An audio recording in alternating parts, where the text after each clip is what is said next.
Hello everyone, मेरा नाम है अंकित मिश्रा और आज इस वीडियो सेगमेंट में मैं बात करने वाला हूं आपसे एक और इम्पॉर्टेंट टॉपिक के बारे में, एक और इम्पॉर्टेंट चैप्टर के बारे में जिसका नाम है सेल बायोलॉजी। सेल बायोलॉजी की बात करूं तो ये आपके एनसीईआरटी में चैप्टर नंबर 8 है और ये बहुत ही इंपॉर्टेंट चैप्टर बन के आता है क्योंकि इस चैप्टर से नीट के अंदर और आपके एग्जामिनेशन में भी बहुत सारे क्वेश्चन जो है बन करके सामने आते हैं। स्पेशली अगर मैं नीट की बात करूं तो इससे काफ़ी क्वेश्चन बनने की कंडीशन से बहुत सारी संभावनाएं होती हैं। तो आइए बात करते हैं आज इस चैप्टर की और सबसे पहले इस चैप्टर की शुरुआत होती है इस चैप्टर के एक पर्टिकुलर इंट्रोडक्शन से। सबसे पहले इस चैप्टर के जो इंट्रोडक्शन है उसके अंदर हम ये जानेंगे कि हमारी सेल आखिर होती क्या है और खासकर हमारे सेल में जो सेल थियरी दी गई थी वो क्या थी, उनके बारे में हम आज बात करेंगे। साथ में बात करेंगे आपसे कुछ इंटरेस्टिंग स्टोरी के बारे में भी आज के इस वीडियो सेगमेंट में। तो आइए डिस्कस करते हैं। सबसे पहले जानते हैं कि आखिर हमारी सेल क्या होती है। आपने एक बहुत ही क्लासिकल डेफिनेशन सेल की सुनी होगी कि सेल होती है वो हमारी स्ट्रक्चरल और फंक्शनल यूनिट ऑफ लाइफ होती है। इसी डेफिनेशन को आइए थोड़ा सा हम लोग इनकोड करते हैं कि आखिर ये डेफिनेशन जो है वो दी क्यों गई। दरअसल बात ऐसा है कि जब हम बात करते हैं सेल के स्ट्रक्चरल एंड फंक्शनल यूनिट के बारे में तो हमें सेल के बारे में थोड़ा समझना होता है। जिस तरीके से हमारी जो पूरी बॉडी होती है वो बहुत ही डिफरेंट टाइप के सेल से मिलकर के बनी होती है। एग्जैक्टली अगर मैं बात करता हूं तो हमारी बॉडी के अंदर अलग अलग ऑर्गन होते हैं और अलग अलग ऑर्गन को बनाने के लिए हमें अलग अलग सेल की जरूरत पड़ती है। जिस तरीके से एक एग्जाम्पल के तौर पे अगर हम आपसे बात करें तो अगर आपके पास केवल एक ही कमरा है तो इसका मतलब ये है कि आप एक यूनिसेलुलर ऑर्गेनिज्म है। मतलब कि आपका एक कमरा अपने में ही क्या है, ऑर्गेनिज्म मान लीजिए। अगर आपके पास एक ही कमरा है तो मतलब वो कमरा एक यूनिसेलुलर ऑर्गेनिज्म है। आपको सारा काम उसी कमरे के अंदर करना है। जैसे कि आपको खाना बनाना है तो उसी कमरे के अंदर, आपको नाचना है उसी कमरे के अंदर, सोना है उसी कमरे के अंदर, पढ़ाना है उसी कमरे के अंदर, सारा काम आपका एक ही कमरा ऑपरेट करता है। लेकिन जब हम लोग बात करते हैं मल्टी सेलुलर ऑर्गेनिज्म की तो वहां पे आपको मिलते हैं ढेर सारे कमरे। जिस तरीके से आपके एक घर में ढेर सारे कमरे होते हैं, आपका वॉशरूम होता है, आपका बेडरूम होता है, हर चीज़ें जो आपकी कमरे के अंदर मौजूद होती हैं, हर एक पर्टिकुलर फंक्शंस के लिए आपके कमरे में अलग अलग चीज़ें मौजूद होती हैं। सेम यही सारी चीज़ें हमें मल्टीसेलुलर ऑर्गेनिज्म में देखने को मिलती है, जहां पे मल्टीसेलुलर ऑर्गेनिज्म पास में ढेर सारे ऑर्गन्स होते हैं और ढेर सारे ऑर्गन्स बनाने के लिए आपको ढेर सारी सेल्स की जरूरत पड़ेगी। तो जाहिर तौर पे आपके बॉडी का चाहे कोई फ्रेमवर्क हो, मतलब ढांचा हो, या फिर बॉडी का कोई भी ऑर्गन हो, वो सब किससे बने हैं? आपके सेल से बने हैं, क्योंकि यही सेल्स आपस में मिलकर पहले टिश्यू बनाती हैं और फिर वही टिश्यू आपस में मिलकर ऑर्गन और फिर एक पूरा का पूरा ऑर्गन सिस्टम बन के तैयार होता है। तो दरअसल हम ये बोल सकते हैं कि अगर हम इसी को रिवाइंड करें या पीछे की तरफ जाएं तो सबसे पहले आपकी होती है क्या? Organ system. जैसा कि हमारे अंदर ऑर्गन सिस्टम, अगर हम और पहले जाएंगे तो ऑर्गन, और पहले जाएंगे तो टिश्यू, और पहले चले जाएंगे तो सबसे पहले आ जाता है सेल। तो सेल ही वो चीज होती है जो हमारी बिल्डिंग ब्लॉक्स होती है और बहुत सारी सेल से ही मिल करके हमारी पूरी की पूरी बॉडी जो है वो मिल करके तैयार होती है। तो अगर मैं स्ट्रक्चर की बात करूं तो आपकी बॉडी में एक सिंगल से सिंगल जो भी स्ट्रक्चर्स होता है ये सेल के थ्रू ही प्रिपेयर किया जाता है, ये सेल के थ्रू ही बनता है। तो इसीलिए हम इसको बोलते हैं स्ट्रक्चरल यूनिट। और दूसरी तरफ अगर हम बात करते हैं तो आपकी बॉडी में बहुत सारे वेरियस टाइप के फंक्शन होते हैं, जैसे कि ग्लूकोज को ट्रांसपोर्ट करना, ब्लड को ट्रांसपोर्ट करना, ये तमाम तरह की चीज़ें हैं, जैसे ऑक्सीजन को ट्रांसपोर्ट करना।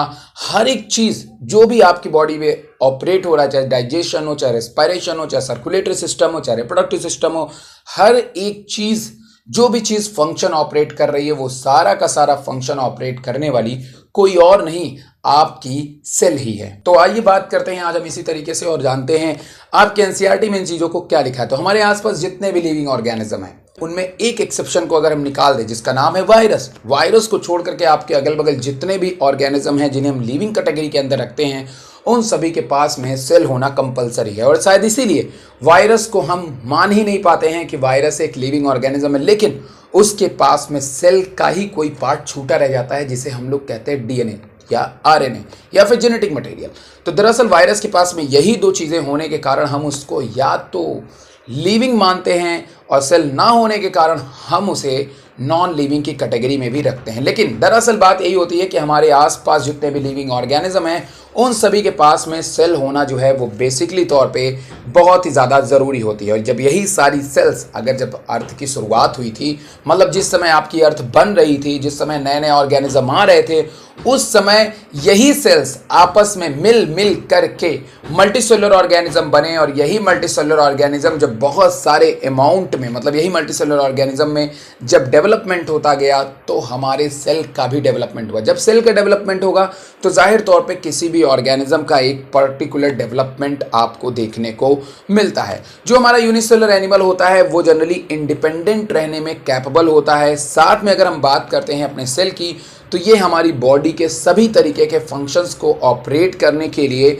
ज़रूरी होता है। अगर मैंने जैसा कि आपको बताया कि अगर आप स्ट्रक्चर की बात करेंगे तो भी वहाँ पे आपको किसकी ज़रूरत पड़ेगी, सेल की बात ज़रूरत पड़ेगी, और जब आप फंक्शन की बात करेंगे फिर भी वहाँ पे आपको किसकी ज़रूरत पड़ेगी, सेल की ही ज़रूरत पड़ती है। तो आइए थोड़ा सा इनकी डिस्कवरी के बारे में जानते हैं और एक इंटरेस्टिंग स्टोरी आपके सामने रखते हैं। बात दरअसल ऐसी है कि इंग्लैंड में एक बहुत ही ज़्यादा एक यूनिक सोसाइटी है जिसको हम लोग कहते हैं, जहाँ पे बहुत सारे साइंटिस्ट इकट्ठे होते थे, जहाँ पे बहुत सारे साइंटिस्ट रहते थे, और इस सोसाइटी का नाम है रॉयल सोसाइटी ऑफ लंदन। दरअसल जितने भी बड़े साइंटिस्ट, न्यूटन से लेकर के अल्बर्ट आइंस्टीन से लेकर के, या फिर अगर हम बात करें आपसे एंटोनी वॉन ल्यूवेनहॉक और रॉबर्ट हुक जैसे साइंटिस्ट जो थे, वो दरअसल यहीं पे काम किया करते थे, रॉयल सोसाइटी लंदन में। रॉयल सोसाइटी लंदन में जब इतने साइंटिस्ट मौजूद थे तो उनकी डिस्कवरीज को वहाँ पे रखा जाता था। ये वहीं पे अपनी डिस्कवरीज करते थे, वहीं पे अपने खोज को अंजाम देते थे, और वहीं पे अपना सारा रिसर्च पर्पजेस के सारे काम ये वहीं पे किया करते थे।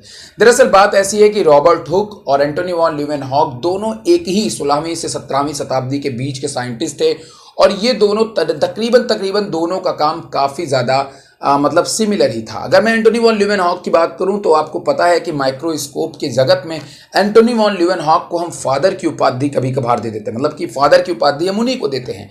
लेकिन ऐसा क्या हुआ कि हम लोग रॉबर्ट हुक को जो है जनरली ये मानते हैं कि भाई रॉबर्ट हुक को हम लोग बताते हैं कि माइक्रोस्कोप का पहला इस्तेमाल उनके द्वारा किया गया। दरअसल बात ऐसी है कि माइक्रोस्कोप की डिस्कवरी होना और माइक्रोस्कोप से चीज़ों को देखना, ये दोनों अलग पहलू थे, और इसी में एक कहानी सामने आती है जिस कहानी में बताया गया है कि रॉबर्ट हुक जी जो थे वो रॉयल सोसाइटी ऑफ लंदन ने एक बार एंटोनी वॉन ल्यूवेनहॉक जी से कहा कि ऐसा करिए, मतलब रॉयल सोसाइटी ऑफ लंदन मतलब मेन जो होंगे वहाँ के, उन्होंने आपके एंटोनी वॉन ल्यूवेनहॉक जी से कहा कि ऐसा करिए कि आप माइक्रोस्कोप जो है, जो आपने बनाया हुआ है, उस माइक्रोस्कोप को, मैं बात कर रहा हूँ कब की, मैं बात कर रहा हूँ सन 1655 के आसपास की। उस समय यहाँ पे बात किया था कि भाई ऐसा करिए कि आप अपनी माइक्रोस्कोप उठा करके थोड़ा सा रॉबर्ट हुक जी को दे दीजिए।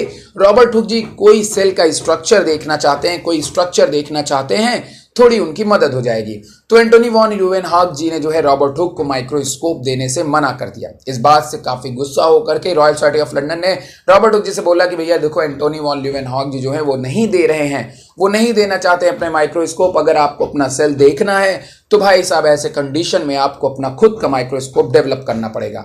इसी गुस्से में आकर के रॉबर्ट हुक जी ने अपने माइक्रोस्कोप के डिस्कवरी ही कर डाली, मतलब कि खुद से अपना एक माइक्रोस्कोप बना डाला, और उस माइक्रोस्कोप से रॉबर्ट हुक जी ने सबसे पहले प्लांट में पाए जाने वाले कॉर्क सेल को देखा। दरअसल कॉर्क सेल जो होती है वो एपिडर्मिस के आसपास की लेयर होती है, उसके जस्ट एक नीचे की लेयर होती है जिसे हम लोग कॉर्क कहते हैं। दरअसल ये सेल जो होती है, जब उन्होंने उस सेल को देखा तो उस समय केवल और केवल उन्हें उस सेल का सेल वॉल ही देखने को मिला, पूरी सेल के अंदर का कोई स्ट्रक्चर देखने को नहीं मिला। दरअसल वो सेल जो थी वो आपकी एक डेड सेल थी, और जिसको रॉबर्ट हुक जी ने देखा। तो दरअसल रॉबर्ट हुक जी ने केवल और केवल उस सेल के स्केलेटन को देखा। लेकिन 1675 ईस्वी में सेम यही कारनामा करने के लिए जब एंटोनी वॉन ल्यूवेनहॉक जी आए तो उन्होंने सबसे पहले एक लिविंग सेल्स को देखा। लिविंग सेल को देखने के बाद में उसके बाद तो जैसे सेल की डिस्कवरीज जो है वो शुरू हुई हो गई। दरअसल रॉबर्ट हुक जी ने जो अपना सेल का स्ट्रक्चर देखा था उसका डिस्कशन उन्होंने अपनी बुक माइक्रोग्राफिया में किया।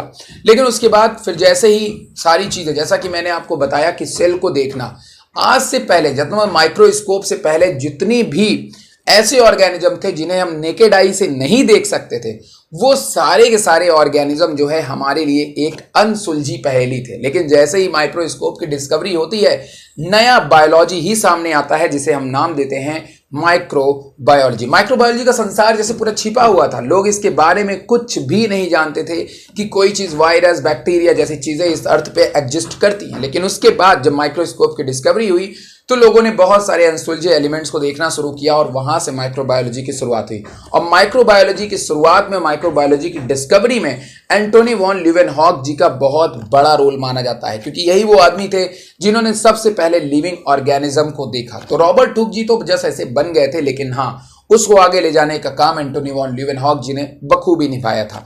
अगर हम आगे की बात करते हैं तो उसके बाद सेल की बहुत सारी स्टडी हुई और सेल की स्टडी में एक स्ट्रक्चर सामने आता है। जब भी आप अपने चिक सेल को निकालते हो या फिर आप कोई अनियन सेल को देखते हो तो वहां पे बीच में एक आपको डॉट जैसा स्ट्रक्चर देखने को मिलता है, जिसे बाद में जाकर के ये बताया गया कि जो डॉट जैसा स्ट्रक्चर है दरअसल ये एक सर्कुलर मेम्ब्रेन फुल ऑर्गन में डबल मेम्ब्रेन स्ट्रक्चर में मौजूद होता है और उस स्ट्रक्चर का नाम है न्यूक्लियस, जिसकी सबसे पहले शुरुआत जो की थी वो किया था आपके रॉबर्ट ब्राउन जी ने। सबसे पहले न्यूक्लियस की शुरुआत की, न्यूक्लियस के बारे में बताया। फिर उसके बाद में बहुत सारे और भी टाइप के सेलुलर ऑर्गेनेल्स का जो है वो जिक्र किया जाता है, जिसको हम आपके आगे की वीडियोस में बताते चलेंगे। तो अब आइए जानते हैं आपकी सबसे ज्यादा इंपॉर्टेंट चीज कि भाई सेल की तो डिस्कवरी हो गई थी, लेकिन सवाल अभी भी इस बात का था कि आखिर ये सेल जो है वो बिल्डिंग ब्लॉक है भी या फिर नहीं। तो बहुत सारे साइंटिस्टों ने अपने अपने थियरीज देने शुरू किए सेल के बारे में, जिसे हम लोग जनरली सेल थियरी के नाम से जानते हैं। तो दरअसल जब सेल थियरी दी गई तो सबसे पहली जो सेल थियरी दी गई थी वो 1838 में दिया गया था। मैथियस लीडेन नाम के जर्मन बॉटनिस्ट ने दिया सबसे पहले इसे।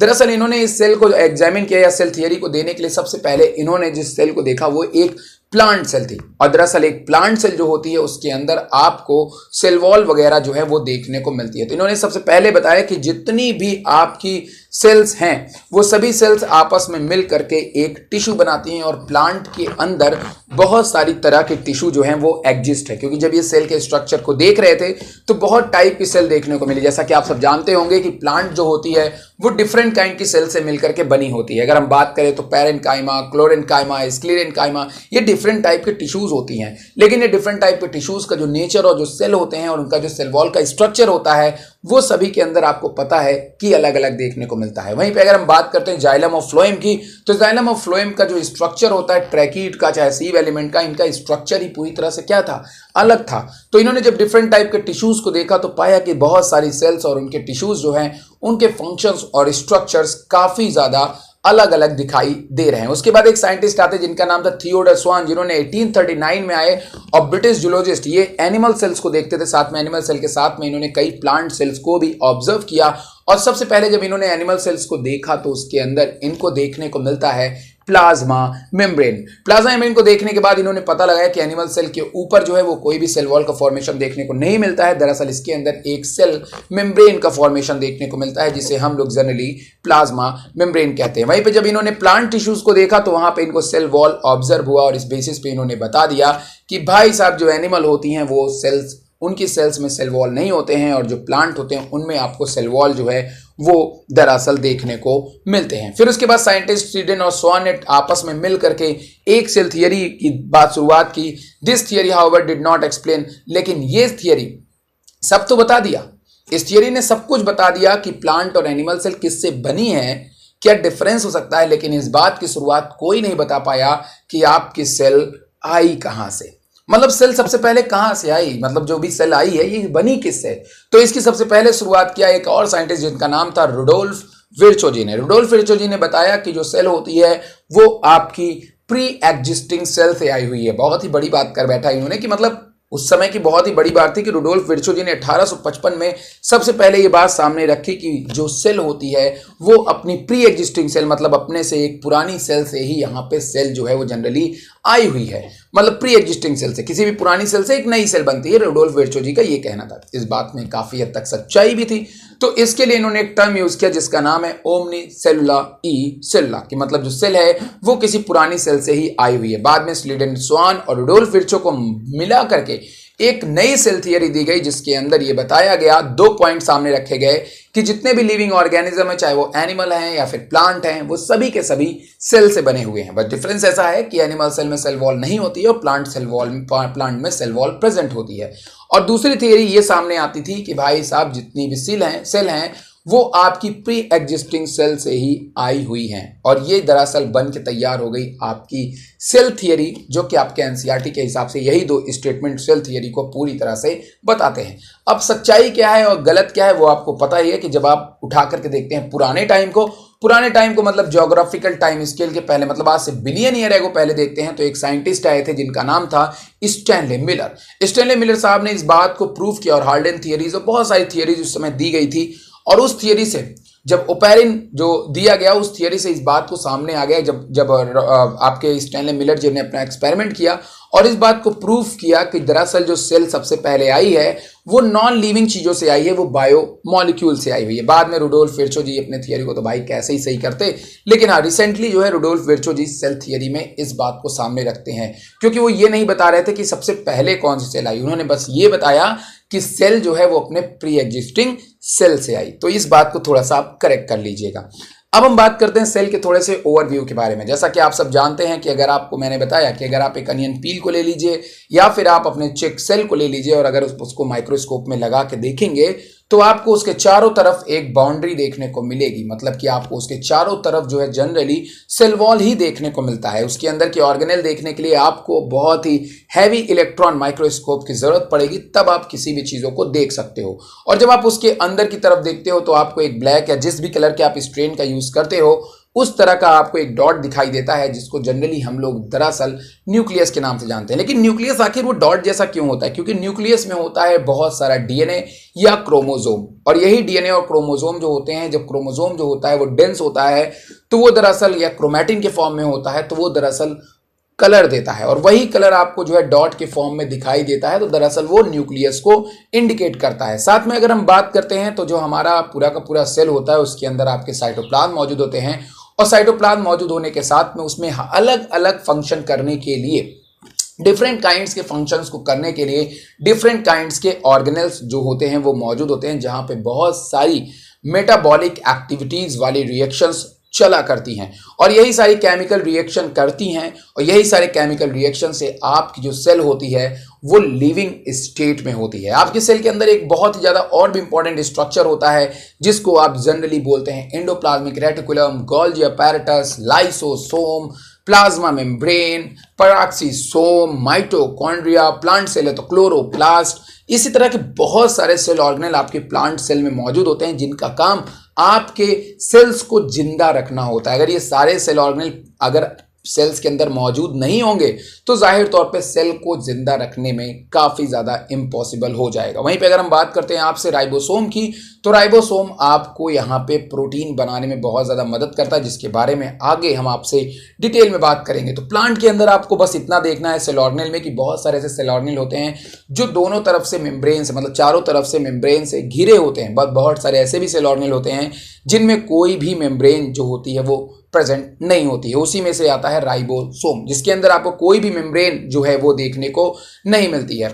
जिस तरीके से हम एनिमल और प्लांट की बात करते हैं, लेकिन हम ये बात करना तो भूल ही गए कि भाई सब एनिमल प्लांट छोड़ करके भी इस अर्थ पे बहुत सारी सेल्स एग्जिस्ट करती हैं, जिसमें कि नाम आता है प्रोकैरियोटिक सेल का या फिर बैक्टीरियल सेल का। बैक्टीरियल सेल एक ऐसी सेल होती है जिन्हें हम प्रोकैरियोटिक सेल कहते हैं, और इनके अंदर बहुत सारे ऐसे फीचर्स होते हैं जो आपके यूकैरियोटिक सेल्स मतलब प्लांट और एनिमल सेल से थोड़े से अलग होते हैं। तो आगे आने वाले वीडियोस में मैं आपसे इन्हीं सब सेल के बारे में बात करूंगा। साथ में आपको यह भी बताता चलूं कि भाई साहब हमारी जो सेल्स होती हैं, हमारी जो बॉडी होती हैं, हमारी बॉडी के अंदर बहुत सारी तरह की सेल जो हैं वो अलग अलग शेप और साइज में एग्जिस्ट करती हैं। एक बात और समझिएगा, एनिमल और प्लांट में भी जो सेल्स होती हैं उनके शेप और साइज कभी भी बिल्कुल सेम नहीं होते हैं। बहुत सारे टाइप की सेल्स होती हैं जिनके बहुत सारे टाइप्स के फंक्शन होते हैं। जैसे एग्जांपल के तौर पे आप ही की बॉडी में कुछ न्यूरॉन सेल होती हैं जिनका काम होता है आपकी बॉडी में इंफॉर्मेशन को इम्पल्स के फॉर्म में ट्रांसफर करना। उसी तरीके से आपकी बॉडी में स्पर्म सेल्स और ओवम सेल्स होती हैं जिनका काम होता है रिप्रोडक्शन करना। उसी तरीके से आपकी बॉडी में आरबीसी सेल होती है जिनका काम है ऑक्सीजन को ट्रांसपोर्ट करना। अब बोलोगे सर आरबीसी में क्या डिफरेंस होता है? अगर दोनों के स्ट्रक्चर को आप बगल में देखो ना यार, कितना डिफरेंस आपको देखने को मिलता है आरबीसी के स्ट्रक्चर में। इन सारी सेल्स के स्ट्रक्चर्स और फंक्शंस काफी ज्यादा वेरी करते हैं। वहीं पे अगर आप और बात करोगे तो प्लांट सेल में जाइलम की सेल का स्ट्रक्चर है, ट्रैकीड का स्ट्रक्चर आप देख सकते हैं। तो इसी तरह प्लांट सेल्स में भी आपको सेल के स्ट्रक्चर्स में काफी डाइवर्सिटी देखने को मिलती है। बहुत सारे ऐसे ऑर्गेनिज्म होते हैं जो खुद सेल ही उनका पूरा का पूरा ऑर्गेनिज्म है। जैसे एग्जांपल के तौर पे हम बात करते हैं तो अमीबा, पैरामीशियम, ये सब ऐसे सेल होते हैं जो खुद में भी एक सेल ऑर्गेनेल होते हैं, मतलब कि खुद में ही एक सेल भी है और खुद में ही एक ऑर्गेनिज्म भी है। तो ऐसे ऑर्गेनिज्म को हम लोग यूनिसेलुलर ऑर्गेनिज्म के नाम से जानते हैं, और जिसके बारे में बता दिया मैंने कि यही सारी सेल्स आपस में ही सारा फंक्शंस ऑपरेट करती है। डब्ल्यूबीसी की बात करोगे तो वो भी एक अलग टाइप की सेल है जिसका काम आपकी बॉडी को इम्यून सिस्टम प्रोवाइड कराना होता है। तो इस तरीके से आपने देखा कि आपकी बॉडी में ढेरों सारी सेल्स मौजूद हैं, किसी का साइज छोटा है, किसी का साइज बड़ा है। तो जल्दी जल्दी मैं एक बात आपको और बताते चलूं कि आपकी सेल में जो सबसे लॉन्गेस्ट सेल मानी जाती है या सबसे लंबी सेल जो मानी जाती है वो है न्यूरॉन सेल या नर्व सेल, जिसकी लंबाई तकरीबन 1 मीटर के आसपास हो सकती है। और वहीं पर सबसे लार्जेस्ट सेल की अगर हम बात करेंगे तो वो आती है आपकी ओवम। ओवम की अगर हम बात करें या एग सेल की बात करें तो वो सबसे बड़ी सेल मानी जाती है सभी के बॉडी के अंदर, और सबसे बड़ी सेल जो है वो अभी तक ऑस्ट्रिच एग के रूप में जो है वो रिकॉर्ड की गई है। सेल का शेप किसी भी तरीके का हो सकता है, वो गोल हो सकता है, वो पॉलीगोनल हो सकता है, वो लंबा कॉलमनर हो सकता है, वो क्यूबॉइडल हो सकता है। सेल किसी भी शेप में आपको देखने को मिलते हैं। तो अगले वीडियो में हम आपसे बात करेंगे प्रोकैरियोटिक सेल और यूकैरियोटिक सेल के। उम्मीद करते हैं आपको ये वीडियो पसंद आया होगा। पसंद आया वीडियो को लाइक करिएगा, चैनल को सब्सक्राइब कर लीजिए, क्योंकि ऐसे ही वीडियो मैं आपके लिए अब लेकर के आता रहूंगा। Tata bye bye.